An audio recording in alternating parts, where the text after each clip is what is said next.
আওয়ামী লীগ আর বিএনপির মধ্যে তফাৎ ছিল এক জায়গায়। আওয়ামী লীগ আর বিএনপির মধ্যে এক জায়গায় তফাৎ। আওয়ামী লীগ ক্ষমতায় আসলে আলেম সমাজের মাজার মধ্যে রশি লাগে।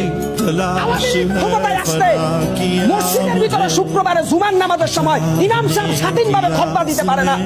আওয়ামী লীগ ক্ষমতায় আসলে বাংলাদেশের বিভিন্ন তাফসীরুল কোরআন মাহফিলে আলেমরা কোরআনের কথা বলতে পারে না। আর বিএনপি ক্ষমতায় আসলে জাতীয় সংসদে কোরআনের আয়াত থেকে কথা বলে। বিএনপি ক্ষমতায় আসলে বাংলাদেশের প্রত্যেকটা জেলায় মানুষ কোরআনের পক্ষে সোচ্চার কণ্ঠে কথা বলতে পারে। বিএনপি ক্ষমতায় আসলে এদেশের কোনো আলেমকে জেলখানায় যেতে হয় না। বিএনপি ক্ষমতায় আসলে এদেশের রাম বাম নাস্তিকরা কোরআনের বিরুদ্ধে কটূক্তি করার সাহস পায় না। বিএনপি ক্ষমতা আসলে বিশ্ব নবীকে অপমান করার সাহস এই মুসলমানের দেশে কেউ দেখাইতে পারে না।